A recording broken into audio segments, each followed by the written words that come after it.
Hey, what's up? Welcome back to another video.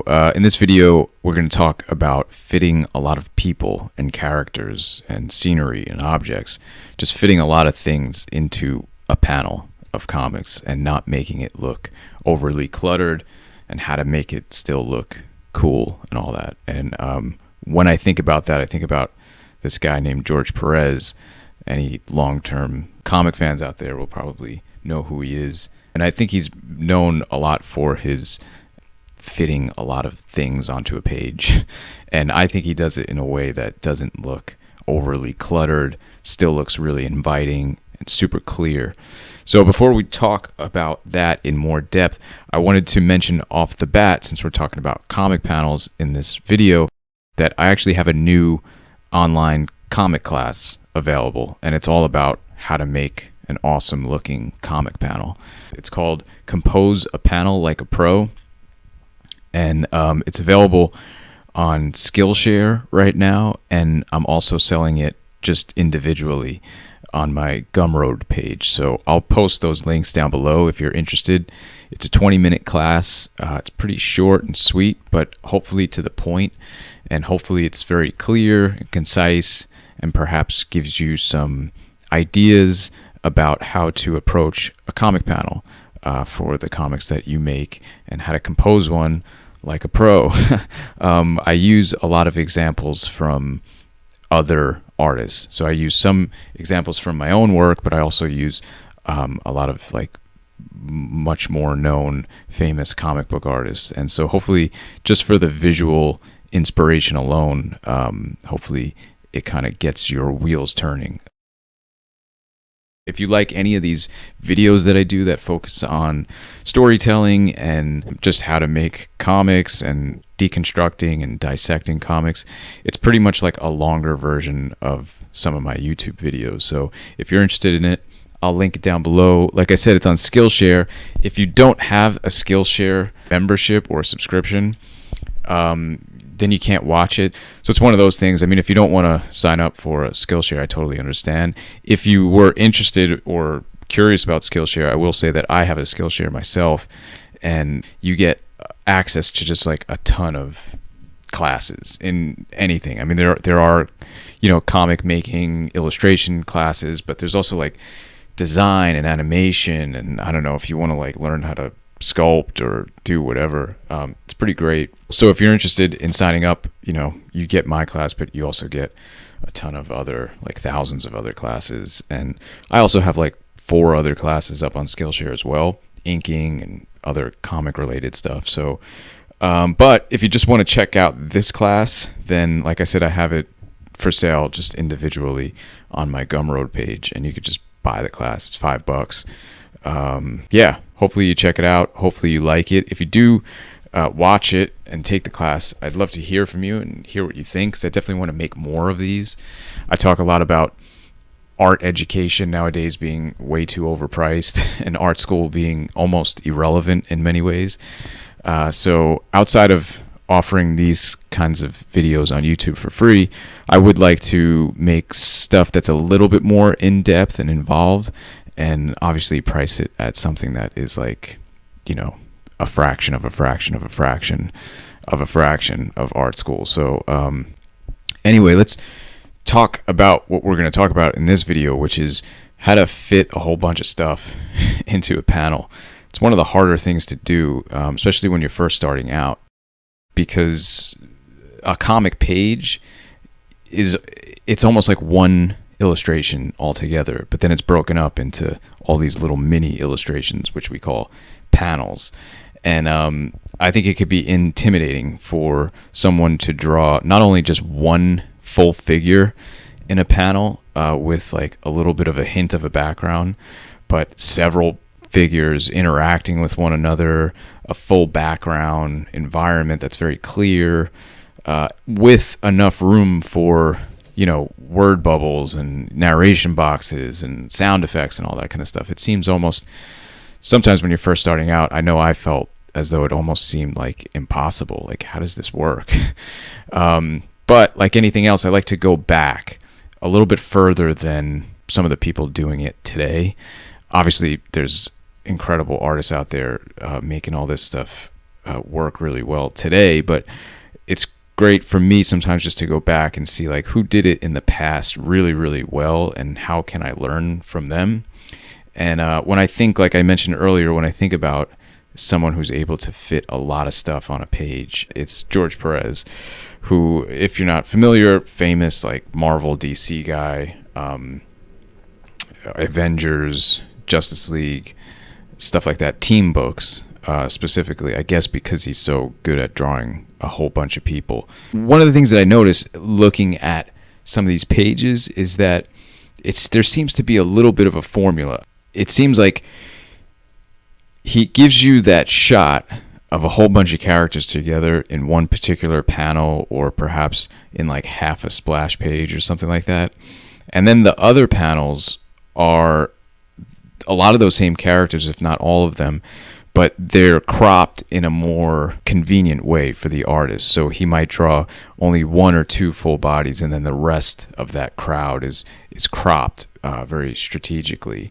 So there's always that one big panel, and maybe it's not big, but it's like the payoff panel where all the characters are in it, and then the subsequent panels after that are more cropped, where he's not having to draw every single figure. Sometimes it's only headshots, sometimes it's one full body figure, and then you see a whole bunch of them cropped in the foreground or something like that.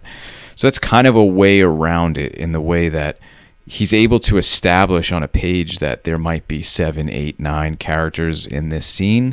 They're all standing next to each other and they're all interacting with one another. He'll take the time to set that shot up on a panel, with backgrounds, with everything, how much space is in between each character. But then some of the other panels after that or around that scene will be a little bit more closer shots, a close-up or a mid-shot or something like that.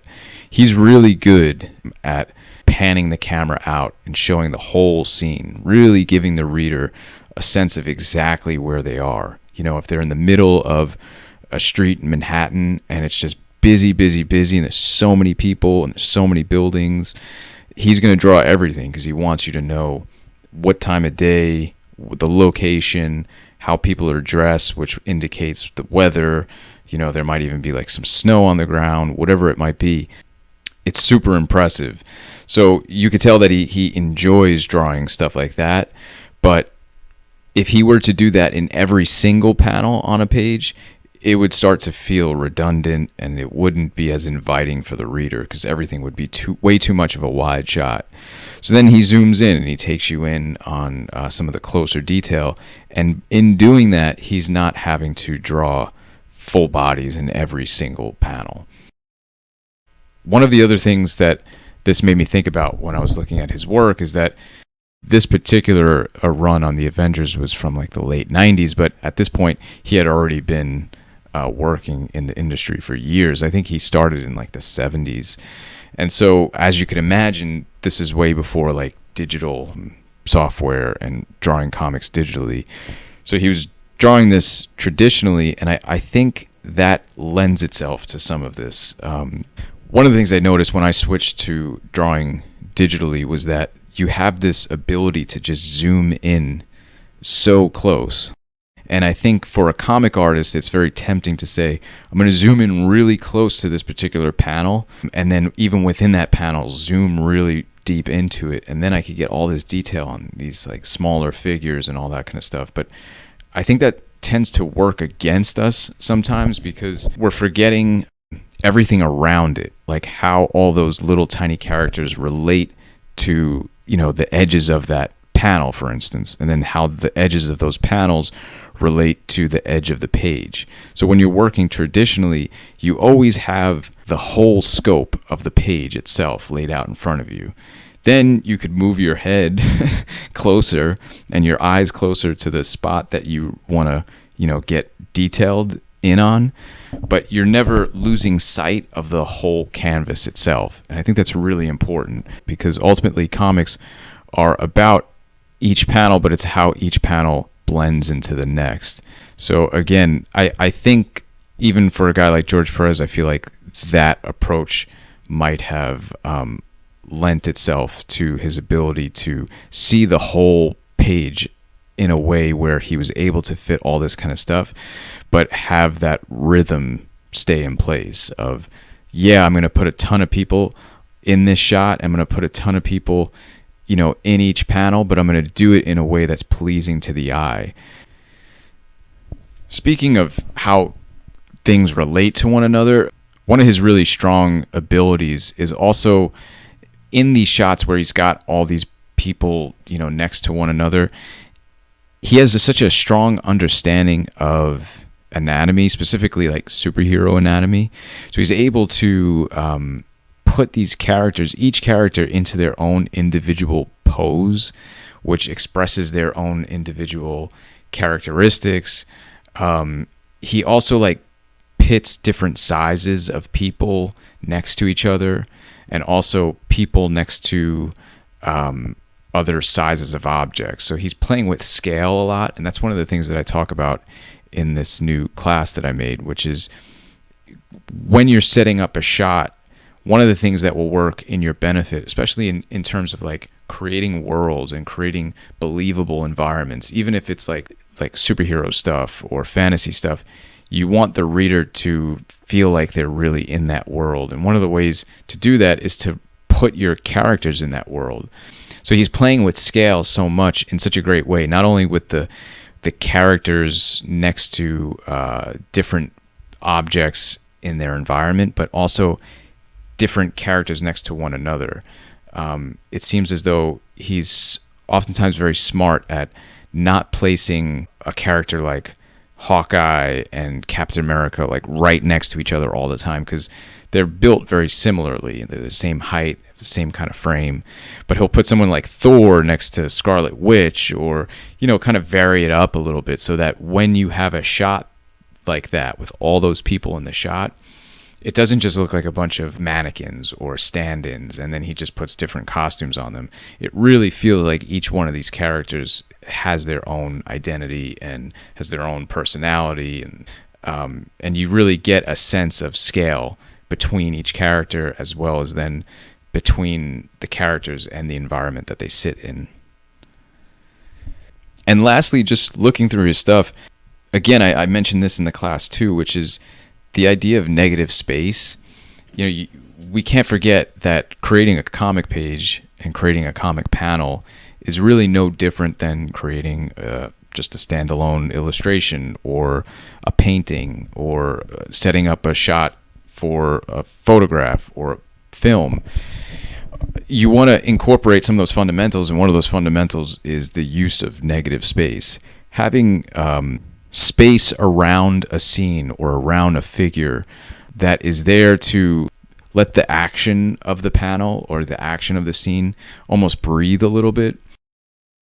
One of the things that he does so cleverly is that he's able to fit in all this environment, all these characters into one shot, but he sneaks in like that breathing room a little bit, because if every single panel on every page was just filled corner to corner with visual information, it would just be overwhelming. A lot of people would just flip through that comic and say, this is just too much, I'm not going to invest my time in this. Whether they would say that consciously or unconsciously, there's something about creating space for the eye to rest in between certain things.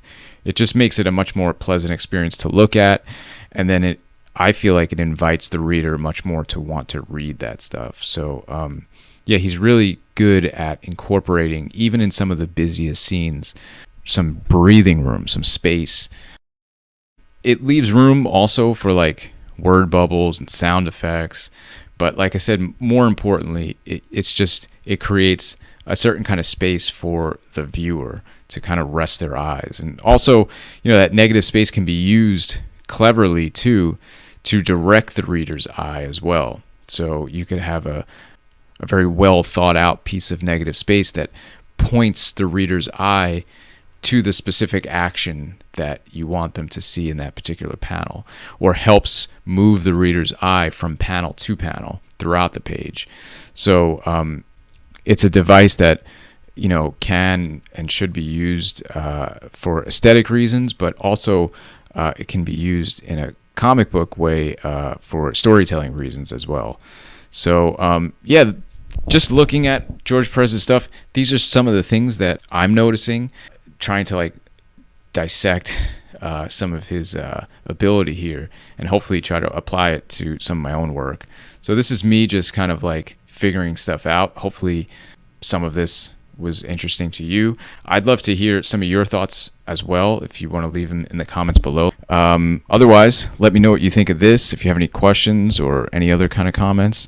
And yeah, again, check out the links to my new class. If you like some of these videos, it's pretty much just like a version of some of these videos that I make on YouTube. So thanks for watching this one, and I'll catch you in the next one. Take care.